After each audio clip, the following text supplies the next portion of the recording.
Hi guys, मैं श्वेता राणा स्वागत करती हूँ आपका बायोलॉजी बूस्टर क्लासेस में। तो चलिए गाइस स्टार्ट करते हैं आज की क्लास।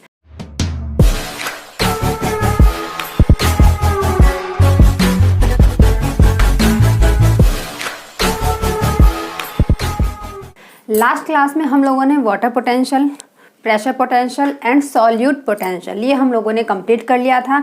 यदि किसी बच्चे ने मेरा इससे पहले का लेक्चर नहीं देखा है तो प्लीज़ जाइए मेरे चैनल पे, उस लेक्चर को देखिए और कोई भी डाउट है तो प्लीज़ आस्क मी, ठीक है। तो चलिए उसके आगे का ही टॉपिक आज हम लोग डिस्कस करने वाले हैं। थोड़ा सा मैं आप लोगों को रिवाइज करा देती हूँ ताकि कोई नया बच्चा इस लेक्चर में जुड़ रहा है तो उसको एक्चुअली में पता चल जाए कि स्टोरी चल क्या रही है। तो चलिए, लास्ट लेक्चर में हम लोगों ने वाटर पोटेंशियल को डिस्कस किया था। मैंने आप लोगों को बताया था कि वाटर पोटेंशियल क्या होता है कि किसी भी वाटर के अंदर एक फ्री एनर्जी होती है, वो स्वतंत्र होता है अपने मॉलिक्यूल को मूवमेंट कराने के लिए, ठीक है, अपने मॉलिक्यूल को मूवमेंट कराने के लिए। क्योंकि हम यहाँ ट्रांसपोर्टेशन की बात कर रहे हैं, प्लांट के ट्रांसपोर्टेशन की बात कर रहे हैं, तो प्लांट के अंदर जो वाटर मॉलिक्यूल्स का मूवमेंट होता है उसके लिए उसके पास एक एनर्जी होती है जिसे काइनेटिक एनर्जी कहते हैं, जिसकी सहायता से जो वाटर है अपने मॉलिक्यूल को मूवमेंट कराता है, उसको हम बोलते हैं उसका वाटर पोटेंशियल, ठीक है। वाटर पोटेंशियल उस कंडीशन में हाई होता है जब वो प्योर होता है, डैट मीन्स उसके अंदर किसी भी टाइप का सॉल्यूट प्रेजेंट नहीं होता। देखिए, आप लोग सोच रहे होंगे कि मैम बार बार इस बात को क्यों रिपीट कर रही है। देखो बच्चों, आज का भी जो टॉपिक है ना कहीं वो रिलेट करता है सॉल्यूट पोटेंशियल से, वाटर पोटेंशियल से, तो वही इसलिए मैं थोड़ा सा रिवाइज करा रही हूँ कि आज जब मैं इन चीज़ों को दोबारा से यहाँ पर आप लोगों को बताऊं तो आपके दिमाग में जो है ये बात रहे कि हाँ, हमने ये चीज़ पहले भी पढ़ रखी है, ठीक है। ऐसा कुछ नहीं है कि आज जो हम लोग टॉपिक डिस्कस करने वाले हैं उसमें इन चीज़ों का यूज़ है अगेन, इसलिए मैं आप लोगों को थोड़ा सा रिवाइज करा रही हूँ, ठीक है। वाटर पोटेंशियल ये समझ में आ गया आप लोगों को। सॉल्यूट पोटेंशियल, जो उसके अंदर सॉल्यूट प्रेजेंट होते हैं तो उसके भी जो मॉलिक्यूल है वो भी मूवमेंट करेंगे, तो सॉल्यूट का जो पोटेंशियल होगा उसे हम कहेंगे सॉल्यूट पोटेंशियल, ठीक है। प्रेशर पोटेंशियल, जो उसके ऊपर हम एक्सटर्नल प्रेशर लगा रहे थे ताकि वाटर के जो मॉलिक्यूल्स हैं वो फास्ट मूवमेंट कर सकें, तो उसे हम बोलेंगे प्रेशर पोटेंशियल, ठीक है। तो ये राम कथा जो थी हमने लास्ट लेक्चर में कंप्लीट कर ली थी। आज हम एक न्यू टॉपिक शुरू करने वाले हैं उसी चैप्टर का, जिसका नाम है ऑस्मोसिस, ठीक है। 9th में भी आप लोगों ने पढ़ा होगा, 10th में भी आप लोगों ने पढ़ा होगा थोड़ा बहुत कि ऑस्मोसिस क्या है। डिफ्यूजन का ही एक टाइप है बच्चों, डिफ्यूजन का ही एक टाइप है। डिफ्यूजन में हमने क्या पढ़ा था? डिफ्यूजन में हमने पढ़ा था ना कि जो मॉलिक्यूल्स होते हैं वो हायर से लोअर कॉन्सेंट्रेशन की तरफ ट्रांसफर होते हैं। तो ऑस्मोसिस भी एक टाइप का ऐसा ही प्रोसेस है जिसमें हमें मॉलिक्यूल्स के ट्रांसपोर्टेशन के बारे में समझना है। और ऑस्मोसिस के प्रोसेस में भी जो ट्रांसपोर्टेशन होता है वो हमेशा हाई से लो की तरफ होगा, ठीक है। हाई से लो की तरफ होगा, कभी भी लो से हाई की तरफ नहीं होगा। सो ऑस्मोसिस क्या है? ऑस्मोसिस एक प्रोसेस है जिसकी सहायता से जो वाटर मॉलिक्यूल्स हैं वो हाई वाटर पोटेंशियल से लो वाटर पोटेंशियल की तरफ ट्रांसफर होते हैं। नॉर्मल सी बात आई बात आप लोगों को समझ में। What is osmosis? Osmosis is the process in which H2O molecules are transferred from higher water potential to lower water potential. Clear? अब देखिए, अब इस चीज़ को हम समझते हैं। मैंने आप लोगों को बताया था कि जो वाटर होता है, जो प्योर वाटर होता है, उसका जो वाटर पोटेंशियल होता है वो ज़ीरो होता है, ज़ीरो होता है। याद है आप लोगों को क्यों ज़ीरो होता है?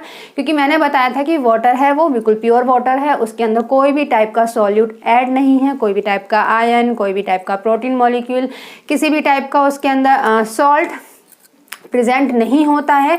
तो उसके जो वाटर के मॉलिक्यूल्स होते हैं वो फ्रीली मूवमेंट करते हैं, उन्हें डिस्टर्ब करने के लिए कोई भी अदर मॉलिक्यूल वाटर के अंदर प्रेजेंट नहीं होता है, जिस वजह से जो उनका वाटर पोटेंशियल है वो क्या होता है? ज़ीरो होता है।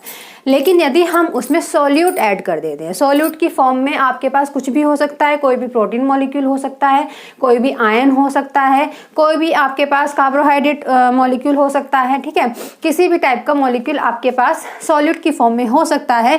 यदि हम प्योर वाटर में सॉल्यूट ऐड कर देते हैं तो उसका जो वाटर पोटेंशियल है वो बेसिकली क्या होता है? डिक्रीज होता है, लेकिन रेयर कंडीशन में इंक्रीज भी होता है। ये चीज़ भी मैंने आप लोगों को बता दी थी। अब इस इस चीज को हम यहाँ पर डिस्कस क्यों कर रहे हैं? इसलिए कर रहे हैं क्योंकि ऑस्मोसिस के प्रोसेस में भी जो वाटर मॉलिक्यूल्स होते हैं वो हमेशा ट्रांसफर होते हैं higher water potential to lower water potential. ठीक है, लोअर वाटर पोटेंशियल। अब देखिए वाटर पोटेंशियल हायर कब होगा और लोअर कब होगा? हायर उस कंडीशन में होगा, यानी कि इंक्रीज उस कंडीशन में होगा जब उसमें सॉल्यूट की कॉन्सेंट्रेशन कैसी होगी? कम होगी। सॉल्यूट की कॉन्सेंट्रेशन यदि वाटर के अंदर कम है तो वाटर पोटेंशियल कैसा होगा बच्चों? हाई होगा। लेकिन यदि वाटर के अंदर सॉल्यूट की कॉन्सेंट्रेशन क्या है? ज़्यादा है तो वाटर पोटेंशियल क्या होगा? कम होगा। ये चीज़ मैं आप लोगों को समझा चुकी हूँ, लेकिन फिर से यहाँ पर एक डायग्राम के थ्रू आप लोगों को समझाने की कोशिश करती हूँ ताकि आप लोगों को ये चीज़ क्लियर हो जाए कि ऑस्मोसिस के प्रोसेस में हो क्या रहा है। ऑस्मोसिस के प्रोसेस में हो क्या रहा है? देखिए अभी हम एग्जैक्टली डेफिनेशन पे नहीं पहुंचे ऑस्मोसिस। अभी मैंने सिर्फ उसका एक पार्ट आप लोगों को बताया है कि मॉलिक्यूल्स क्या हैं, वो ट्रांसफर होते हैं कहाँ से कहाँ की ओर? हायर वाटर पोटेंशियल से लोअर वाटर पोटेंशियल की ओर। देखिए मैंने आप लोगों को बताया था कि वाटर पोटेंशियल बेसिकली जीरो होता है कब? जब वो स्टैंडर्ड कंडीशन में होता है, जब वाटर प्योर होता है। लेकिन वाटर पोटेंशियल इंक्रीज भी हो सकता है और एज वेल एज डिक्रीज भी हो सकता है। लेकिन किस कंडीशन में? वो डिपेंड करता है सॉल्यूट के प्रेजेंस में, डिपेंड करता है कि उसके अंदर सॉल्यूट की कॉन्सेंट्रेशन क्या है, ज़्यादा है या कम है, ज़्यादा है या कम है। अब देखिए मैंने यहाँ पर दो बीकर बना लिए हैं, दोनों बीकर में वाटर ले लिया है क्योंकि हमें भैया वाटर मॉलिक्यूल्स के बारे में डिस्कस करना है। और दोनों ही बीकर में मैंने क्या ऐड कर लिए हैं? सॉल्यूट के पार्टिकल्स या सॉल्यूट मॉलिक्यूल्स यहाँ पर ऐड कर लिए हैं। ये जो आपको पार्टिकल्स दिखाई दे रहे हैं these are known as solutes। ठीक, सॉल्यूट्स। और ये क्या है? आपका वाटर है।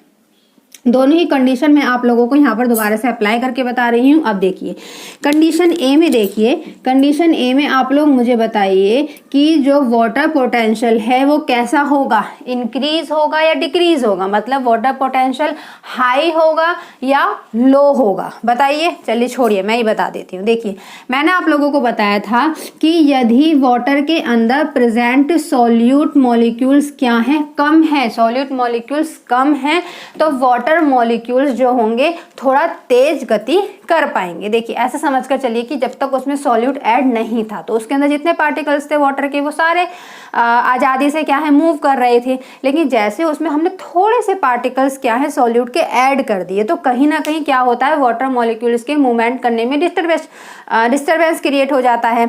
लेकिन डिस्टर्बेंस यदि हम कंपैरिजन करते हैं ज़्यादा सॉल्यूट के मॉलिक्यूल्स में और कम सॉल्यूट के मॉलिक्यूल्स में, कम सॉल्यूट के मॉलिक्यूल्स में डिस्टर्बेंस कम क्रिएट होगा। लेकिन हम जैसे जैसे सॉल्यूट की कॉन्सेंट्रेशन बढ़ाते जाएंगे, सॉल्यूट मॉलिक्यूल्स वाटर में ऐड करते जाएंगे, डिस्टर्बेंस ज़्यादा होता चला जाएगा बिटवीन द वाटर मॉलिक्यूल्स। तो यही चीज़ मैं आप लोगों को समझाने की कोशिश कर रही हूँ कि यहाँ पे सॉल्यूट क्या है बच्चों? लेस हैं, कम है। तो यहाँ पर वाटर का जो वाटर पोटेंशियल होगा, वाटर पोटेंशियल देखिए दोनों में कंपैरिजन कर रहे हैं। यहाँ पे हम दोनों में कंपैरिजन कर रहे हैं कि ए वाले कंडीशन में जो सॉल्यूट्स हैं वो कम है तो वाटर पोटेंशियल यहाँ भी क्या है? डिक्रीज तो होगा, डिक्रीज तो यहाँ होगा यार कि नेगेटिव में तो जाएगा। ठीक है, इंक्रीज तो होगा नहीं।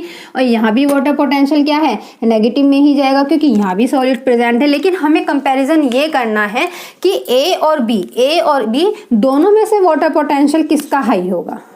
दोनों में से वाटर पोटेंशियल किसका हाई होगा?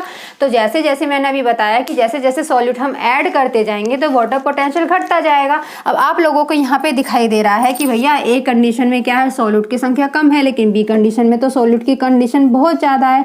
सॉल्यूट की कंडीशन क्या है? बहुत ज़्यादा है as comparison to a condition. तो जिस वजह से यदि हम ए और बी बीकर में कंपैरिजन करते हैं तो ए बीकर का जो वाटर पोटेंशियल होता है वो क्या होता है? ज़्यादा होता है। लेकिन बी का जो वाटर पोटेंशियल है वो ए की कंपैरिजन में कम होगा। थोड़ा कन्फ्यूजन हो गया? दोबारा से बताती हूँ। देखिए यहाँ पे हम लोग ये नहीं पढ़ रहे हैं कि वाटर पोटेंशियल पॉजिटिव कब हो रहा है, नेगेटिव कब हो रहा है। समझ रहे हैं मेरी बात को? पॉजिटिव कब हो रहा है, नेगेटिव कब हो रहा है, हम यहाँ पर ये नहीं पढ़ रहे हैं।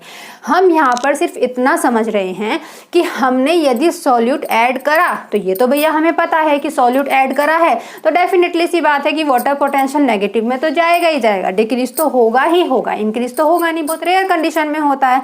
बेसिकली तो हम यही पढ़ते हैं ना कि किसी भी सॉल्यूट को ऐड करने के बाद जो वाटर पोटेंशियल है वो घटता है, यानी कि डिक्रीज होता है। अब डिक्रीज तो हो गया क्योंकि हमने दोनों ही बीकर में क्या है, सॉल्यूट के पार्टिकल्स ऐड कर दिए हैं।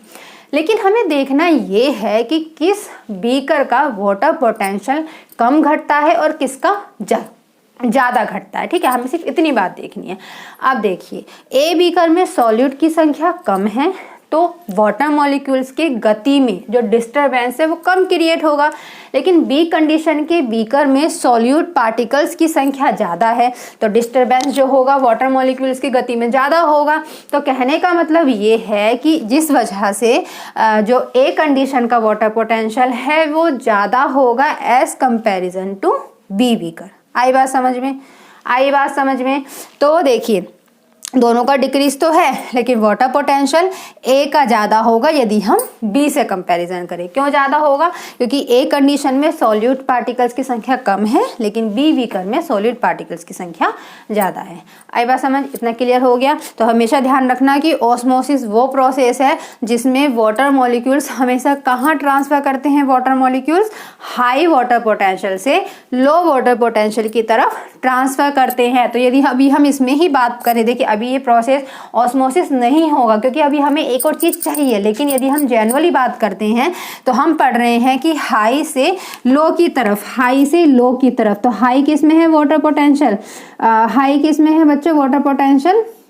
हाई है इसमें ए वाली कंडीशन में, ठीक है, ए वाली कंडीशन में, और लो किस में है? बी वाली कंडीशन में। और हमने क्या पढ़ा? हमने यही तो पढ़ा ना कि ऑस्मोसिस का प्रोसेस कहाँ से होगा? हाई से लो वाटर पोटेंशियल की तरफ। तो जो मॉलिक्यूल्स का ट्रांसफर होगा वो कहाँ से कहाँ होगा?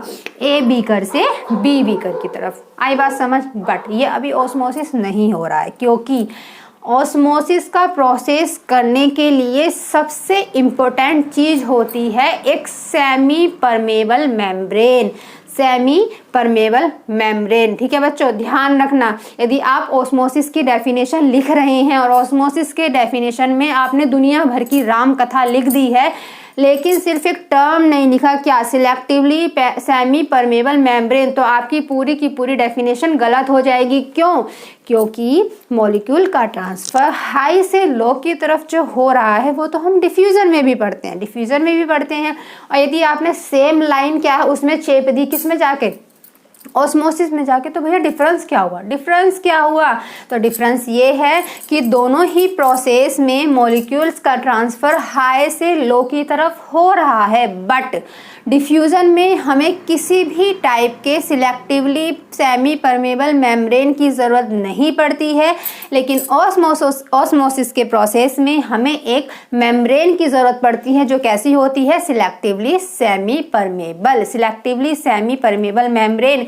तो ऑस्मोसिस का प्रोसेस किसकी सहायता से होता है बच्चों? सिलेक्टिवली सेमी परमेबल मेम्ब्रेन की सहायता से। आई बात समझ? आया? कुछ समझ नहीं आया तो चलिए आगे पढ़ते हैं। दोबारा से किसी और तरीके से आप लोगों को समझाने की कोशिश कर रहे हैं। देखिए ऑस्मोसिस क्या है? ऑस्मोसिस एक प्रोसेस है जिसमें water molecules high water potential से लो वाटर पोटेंशियल की तरफ ट्रांसफर होते हैं, but with the help of a selectively semi permeable membrane. Selectively semi permeable membrane का मतलब ये है बच्चों कि अब यहाँ पे हम दूसरे बीकर की बात नहीं करते हैं। अब हम क्या करेंगे? यहाँ पे हम एक ही बीकर के अंदर बीच में एक मेम्ब्रेन लगा देते हैं, बीच में एक मेम्ब्रेन लगा देते हैं जो क्या है? जो है सिलेक्टिवली सेमी परमेबल मेम्ब्रेन। ध्यान से समझते जाना, ठीक है। हमने एक बीकर ले लिया है, बीकर में हमने एक मेम्ब्रेन लगा दी है, जो मेम्ब्रेन की को क्या कहते हैं? सिलेक्टिवली सेमी परमेबल मेम्ब्रेन कहते हैं। अब देखिए अब हमने बीकर की, मैं इसकी 2 साइड बना लेती हूँ यहीं पे, ठीक है। मैंने यहाँ पे बीकर की 2 साइड बना ली है, ए साइड और बी साइड। ए साइड में हमने वाटर की कॉन्सेंट्रेशन क्या है, हमने यहाँ तक कर दिया है, ठीक। ये क्या है बच्चों, वाटर है। बी में हमने थोड़ा इससे नीचे लेवल पे वाटर को रख दिया है, ठीक, वाटर को रख दिया है। अब भरेंगे भैया इसमें सॉल्यूट, क्योंकि सॉल्यूट के बिना तो प्रोसेस होगा ही नहीं, क्योंकि सॉल्यूट की वजह से ही तो हमें वाटर पोटेंशियल हाई है लो है ये पता चलेगा। तो अब हमने ए कंडीशन में क्या है, सॉल्यूट की संख्या कैसी कर दी है, थोड़ी कम कर दी है। लेकिन बी में हमने क्या कर दिया, सॉल्यूट की संख्या भैया भर दी है, भच भच के हमने क्या कर दिए हैं, सॉल्यूट इसके अंदर डाल दिए हैं, ठीक है। तो ये क्या है बच्चों, ये हैं आपके सॉल्यूट, ठीक, सॉल्यूट, ठीक। अब हमें यहाँ पर क्या चीज देखनी है, हमें यहाँ पर क्या चीज नोट करनी है, हमें यहाँ पर नोट करना है वाटर पोटेंशियल दोनों ही कंडीशन में, ए कंडीशन का भी और बी कंडीशन का भी। क्यों, क्योंकि वाटर पोटेंशियल पता होगा तभी ना हम समझ पाएंगे कि ऑस्मोसिस का प्रोसेस किस कंडीशन से किस कंडीशन की तरफ हो रहा है। अब देखो, जैसे कि मैंने अभी आप लोगों को समझाया कि जहां सॉल्यूट की संख्या कम होगी वहां वाटर पोटेंशियल ज़्यादा होगा, जहां सॉल्यूट की संख्या ज़्यादा होगी वहां वाटर पोटेंशियल कम होगा। अब देखते हैं, ए कंडीशन में जो सॉल्यूट है वो कम है, किसकी कंपैरिजन में, बी कंडीशन की कंपैरिजन में। तो यदि हम दोनों कंडीशन में, दोनों तरफ की कंडीशन में यदि हम वाटर पोटेंशियल को कंपैरिजन करते हैं तो हम देखते हैं कि बी कंडीशन में जो सॉल्यूट की संख्या है वो बहुत ज़्यादा है, जिस वजह से यहाँ पर जो वाटर पोटेंशियल होगा, यहाँ पर जो वाटर पोटेंशियल होगा वो कैसा हो जाएगा बच्चों, यहाँ पर वाटर पोटेंशियल हो जाएगा लो। लेकिन यदि हम ए कंडीशन में देखते हैं तो यहाँ पर सॉल्यूट की संख्या कम है, तो यहाँ पर वाटर पोटेंशियल कैसा हो जाएगा, हाई हो जाएगा। देखिए ये चीज मतलब मिक्सअप नहीं करना है आप लोगों को, डिक्रीज तो होगा ही होगा। मैं दोबारा से रिपीट कर रही हूँ, जो मैंने अभी आप लोगों को अलग अलग बीकर में समझाया है अब मैं एक ही बीकर में समझा रही हूँ, क्योंकि एक ही बीकर में हमें ऑस्मोसिस के प्रोसेस को समझना है with the help of selectively semi permeable membrane. हमने एक मेम्ब्रेन लगा दी है, मेम्ब्रेन की सहायता से ही जो वाटर मॉलिक्यूल्स हैं वो एक्सचेंज होंगे, ट्रांसफर होंगे।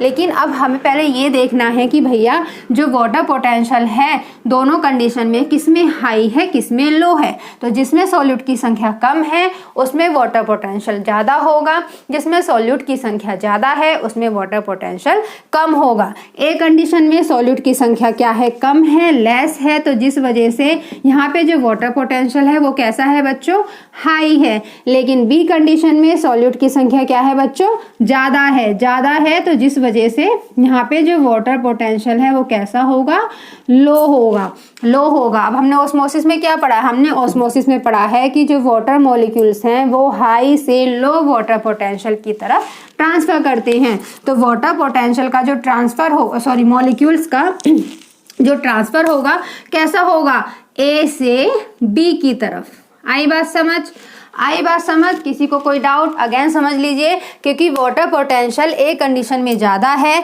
लेकिन बी कंडीशन में कम है, जिस वजह से बीकर में ऑस्मोसिस का प्रोसेस होगा, क्योंकि बीकर में selectively semi permeable membrane present है।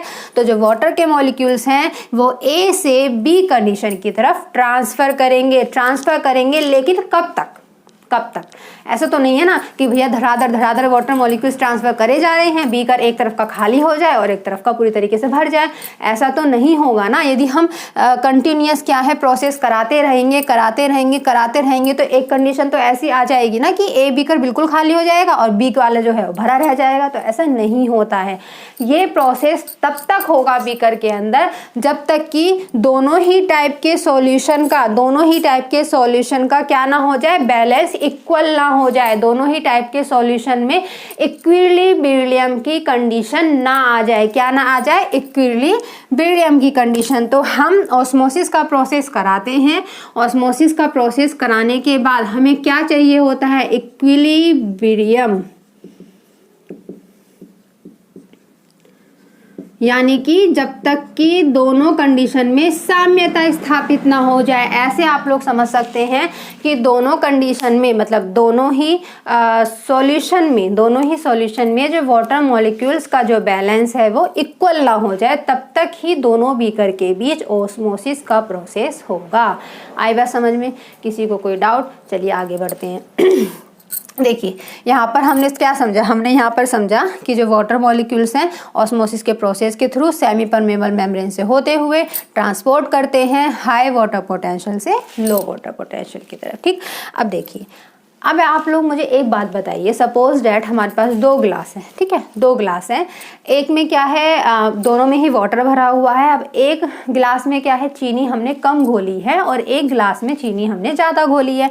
हम क्या बना रहे हैं भैया? शरबत बना रहे हैं, मीठा मीठा पीने के लिए। हालांकि ठंड हो रही है, शरबत का यहाँ पे कोई लॉजिक नहीं बैठता, लेकिन समझाने के लिए हम क्या है ठंड में भी शरबत पी लेते हैं, नॉर्मल पानी का बना के पी लेते हैं। ठीक, अब हमने क्या करा, दोनों ही गिलास में चीनी को घोला, लेकिन एक गिलास में हमने चीनी का जो अमाउंट है वो हमने कम रखा और दूसरे गिलास में चीनी का अमाउंट ज़्यादा रखा। यहाँ पर जो वाटर है गिलास के अंदर वो क्या है? सॉल्वेंट है, ठीक है, और जो चीनी है, जो शुगर है, वो क्या है? वो सॉल्यूट है। ठीक, और जो बनकर हमारा तैयार होगा, घोल जो बनकर तैयार होगा वो क्या होगा? हमारा सॉल्यूशन होगा। अब यहाँ पर आप लोग एक चीज़ बताइए कि जिसके अंदर हमने चीनी ज़्यादा घोली है और जिसके अंदर हमने चीनी कम घोली है, दोनों में से कौन सा शरबत गाढ़ा होगा? कौन सा शरबत गाढ़ा होगा? तो यहाँ पर ये चीज़ आप लोगों को याद रखनी है कि जिस सॉल्यूशन में सॉल्यूट की मात्रा जितनी ज़्यादा होती है उसका शरबत या उसकी कॉन्सेंट्रेशन क्या है? वो उतना ही गाढ़ा होता है। यानी कि जिस वाटर के अंदर हम जितनी ज़्यादा चीनी घोलेंगे वो उतना ही गाढ़ा होता चला जाएगा, इतनी बात समझ में आई? अब आ जाते हैं हम अपने डायग्राम पे। यहाँ देखिए, ए वाले बीकर में सॉल्यूट की संख्या कम है, यानी कि इसमें शुगर की जो मात्रा है, ठीक है, शुगर की जो मात्रा है वो कैसी है बच्चों? यहाँ पे शुगर की मात्रा बच्चों यहाँ पे कम है। लेकिन बी बीकर में शुगर की जो मात्रा है वो कैसी है? ज़्यादा है। कैसी है बच्चों? ज़्यादा है। अब देखिए, जब इसमें ए कंडीशन वाले बीकर में शुगर की मात्रा कम है और बी में ज़्यादा है, तो दोनों में से सॉल्यूशन कौन सा पतला होगा और कौन सा गाढ़ा होगा? तो ए कंडीशन वाला जिसमें शुगर कम है, इसका जो सॉल्यूशन होगा वो कैसा होगा? पतला होगा। और बी कंडीशन में जिसमें शुगर की कॉन्सेंट्रेशन ज़्यादा है, जिसमें सॉल्यूट की कॉन्सेंट्रेशन क्या है? ज़्यादा है, उसका जो सॉल्यूशन होगा वो कैसा होगा बच्चों? गाढ़ा होगा। जिसका सॉल्यूशन पतला होता है उसके लिए हम यूज़ करते हैं हाइपोटोनिक। क्या यूज़ करते हैं? Hypotonic solution. और जिसका सॉल्यूशन गाढ़ा होगा, या हम ऐसे कह सकते हैं जिसमें सॉल्यूट की कॉन्सेंट्रेशन ज़्यादा होगी, उसके लिए हम टर्म यूज़ करते हैं, उस टाइप के सॉल्यूशन के लिए हम टर्म यूज़ करते हैं हाइपरटोनिक सॉल्यूशन। आई बात समझ? इसमें कोई डाउट? सिंपल सी बात है, जिसमें सॉल्यूट की कॉन्सेंट्रेशन कम होगी, सॉलिड पार्टिकल्स कम होंगे, उसका जो सॉल्यूशन बनकर तैयार होगा वो कैसा होगा? हाइपोटोनिक नेचर का होगा। और जिसमें सॉल्यूट की कॉन्सेंट्रेशन ज़्यादा होगी तो उसका जो सॉल्यूशन बनकर रेडी होगा वो कैसा होगा? हाइपरटोनिक होगा। तो यहाँ पर हम ऑस्मोसिस की दूसरी डेफिनेशन भी बना सकते हैं कि osmosis is the process in which H2O molecules are transported from hypotonic solution to hypertonic solution. जो मैंने यहाँ पर लिखी है, मैंने क्या बताया आप लोगों को कि ऑस्मोसिस वह प्रोसेस होता है जिसमें वाटर मॉलिक्यूल्स कहाँ हैं? वाटर मॉलिक्यूल्स कहाँ से कहाँ ट्रांसफर होते हैं? हाइपोटोनिक सॉल्यूशन से हाइपरटोनिक सॉल्यूशन की तरफ ट्रांसफर होते हैं, बट किसकी सहायता से? With the help of selectively semi permeable membrane. हम इसे सिलेक्टिव क्यों कहते हैं? हम इसे सेमी परमेबल मेम्ब्रेन भी तो कह सकते हैं। देखिए बच्चों, सिलेक्टिव सेमी परमेबल मेम्ब्रेन का मतलब ये है कि जब अभी हम सेल के अंदर ट्रांसपोर्टेशन का प्रोसेस पढ़ेंगे या ऑस्मोसिस की क्रिया पढ़ेंगे तो हम देखते हैं कि सेल क्या होती है। ऐसी तो ज़रूरी चीज़ नहीं है ना कि जितने भी चीज़ें ट्रांसपोर्ट हो रही हैं वो सारी की सारी ही सेल के लिए ज़रूरी हैं। कुछ चीज़ें ऐसे भी होंगी जो सेल के लिए वेस्ट होगी। तो क्या है कि सेल मेम्ब्रेन में ये कैपेसिटी होती है कि जो चीज़ें क्या है ज़रूरी नहीं है कि सेल के अंदर जाए, वो क्या करती है? उसको बाहर ही रोक देती है। मतलब वो सिलेक्टिव चीज़ों को ही सेल के अंदर ट्रांसपोर्ट होने देती है या ट्रांसफर होने लगती है, इसलिए क्या बोलते हैं उस मेम्ब्रेन को, selectively semi permeable membrane. Simple सी बात कि क्या चीज़ों को सिलेक्ट करके ही वो सेल के अंदर आने देती है, ठीक है। तो इसलिए हम उसको बोलते हैं सिलेक्टिवली सेमी परमेबल मेम्ब्रेन। आई बात समझ में? किसी को कोई डाउट? अब तक हमने पढ़ा है कि movement of H2 molecules osmosis के प्रोसेस में कहाँ से कहाँ हो सकता है। इसे हम ऐसे भी बोल सकते हैं हायर वाटर पोटेंशियल से लोअर वाटर पोटेंशियल की ओर, या हम इसे ऐसे भी बोल सकते हैं हाइपोटोनिक सॉल्यूशन से हाइपरटोनिक सॉल्यूशन की ओर। लेकिन किसकी सहायता से? सिलेक्टिवली सेमी परमेबल मेम्ब्रेन की सहायता से। और सॉल्यूशंस के बीच मॉलिक्यूल्स का ट्रांसफर तब तक होगा जब तक हमें क्या अचीव न हो जाए, इक्विलिब्रियम क्या है, अचीव ना हो जाए, यानी कि साम्यता स्थापित ना हो जाए दोनों सॉल्यूशंस के बीच, ठीक है। अब बात करते हैं कि ऑस्मोसिस का जो प्रोसेस हो रहा है वो किस पे डिपेंड करता है। देखिए ऑस्मोसिस का जो प्रोसेस हो रहा है वो सॉल्यूशन के एक तो किस पे डिपेंड करता है, प्रेशर ग्रेडियंट पे डिपेंड करता है, और एक डिपेंड करता है कॉन्सेंट्रेशन और सॉल्यूट्स की। देखिए अभी हमने पढ़ा ना प्रेशर के बारे में, मैं थोड़ा बाद में समझाऊंगी एक एक्सपेरिमेंट के थ्रू। यहाँ पर आप फिलहाल कॉन्सेंट्रेशन ऑफ सॉल्यूट्स के बारे में समझ लीजिए कि अभी हमने देखा ना कि इसलिए डिपेंड करता है कि सॉल्यूट की कॉन्सेंट्रेशन हम घटाएंगे बढ़ाएंगे तभी ना उसका वाटर पोटेंशियल घटेगा और बढ़ेगा। तो यदि सॉल्यूट की कॉन्सेंट्रेशन घटाएंगे बढ़ाएंगे तो तभी तो ऑस्मोसिस का प्रोसेस होगा। यदि हम दोनों ही सॉल्यूशन में, यदि मैं दोनों सॉल्यूशन में क्या कर देती हूँ, पहले ही सॉल्यूट को बैलेंस कर देती हूँ तो दोनों का वाटर पोटेंशियल भी इक्वल हो जाएगा, कि दोनों के बीच ऑस्मोसिस की क्रिया होगी ही नहीं। तो कहने का मतलब ये है कि हम सॉल्यूट के अमाउंट को सॉल्यूशन के अंदर घटाएंगे बढ़ाएंगे तभी ना ऑस्मोसिस का प्रोसेस होगा। इसी तरीके से प्रेशर से भी रिलेटेड आप लोग समझ सकते हैं कि प्रेशर को मतलब पुल करने में और पुश करने के ऊपर भी क्या है, वाटर पोटेंशियल डिपेंड करता है। जब हमने वाटर पोटेंशियल पढ़ा था तो वहाँ मैंने आप लोगों को बताया था कि जो प्रेशर पोटेंशियल होता है वो नेगेटिव भी हो सकता है पॉजिटिव भी हो सकता है। तो वो हम अभी एक एक्सपेरिमेंट के थ्रू समझेंगे। इस चीज़ को आप यदि अभी यहाँ पर छोड़ दीजिए, ठीक है। आई बात समझ में? ये चीज़ें क्लियर हुई? किसी को अब तो कोई डाउट, किसी को कोई कहानी में कोई डाउट हो? बस एक सिंपल सी बात आप लोग समझ के चलिए कि ऑस्मोसिस क्या है।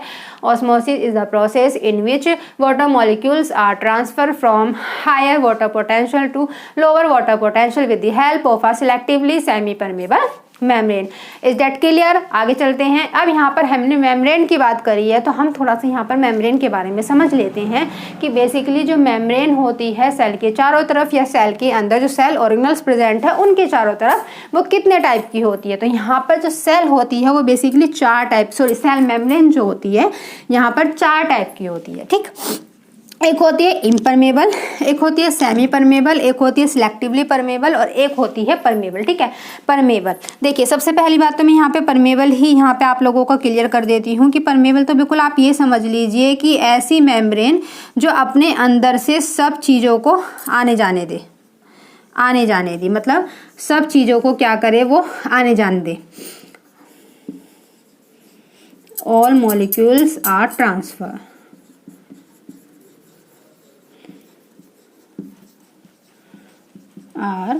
ट्रांसफर, ठीक। चाहे वो सॉल्यूट्स के हों चाहे वो सॉल्वेंट्स के हों, यानी कहने का मतलब है चाहे वो आयंस के हों चाहे वो किसी कार्बोहाइड्रेट के हों चाहे वो प्रोटीन के हों चाहे वो वाटर के हों, सभी टाइप के मॉलिक्यूल्स यदि आ जा पा रहे हैं मेम्ब्रेन के थ्रू तो वो कैसी मेम्ब्रेन होगी, परमेबल मेम्ब्रेन होगी। इसको हम यहाँ नहीं पढ़ेंगे क्योंकि हम यहाँ पर किसकी बात कर रहे हैं, बेसिकली सिलेक्टिव परमेबल, कि हमें सिलेक्टिव परमेबल मेम्ब्रेन चाहिए। या तो वो सेमी परमेबल भी आप कह सकते हैं, सिंपल सिलेक्टिवली परमेबल भी कह सकते हैं।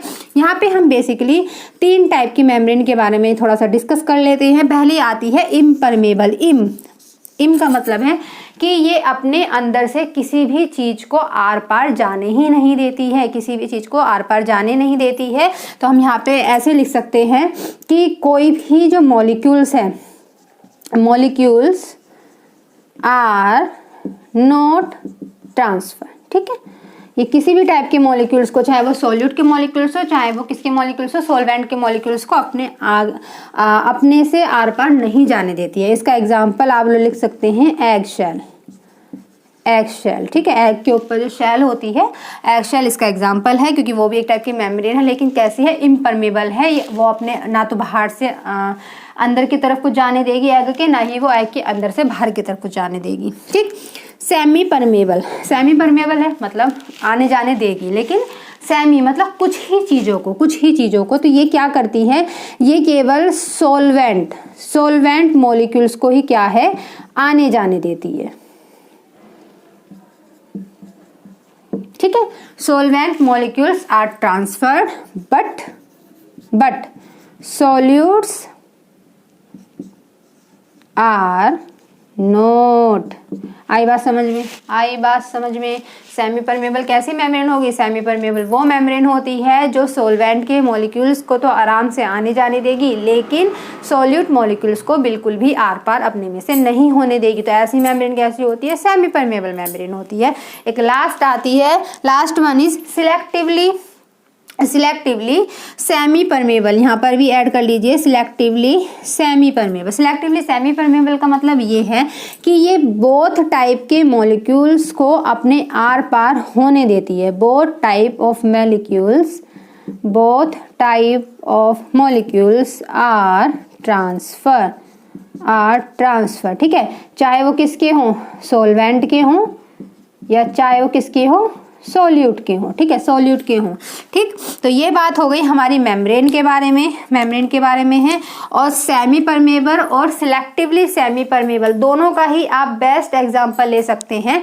प्लाज्मा मेम्ब्रेन कहाँ लिखूं, यहाँ तो खिचड़ी सी पक गई है, यहाँ लिख देती हूँ थोड़ा सा रफ करके।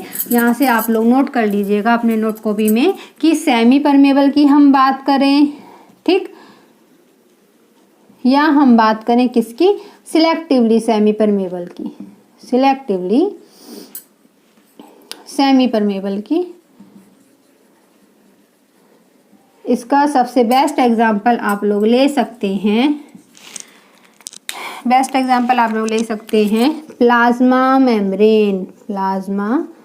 Membrane, also known as cell membrane जो कहाँ प्रेजेंट होती है, एनिमल एंड प्लांट सेल्स के चारों तरफ जो मेम्ब्रेन प्रेजेंट होती है उसे हम क्या बोलते हैं बच्चों, प्लाज्मा मेम्ब्रेन या सेल मेम्ब्रेन। और ये कैसे वर्क करती है, सिलेक्टिवली सेमी परमेबल होती है।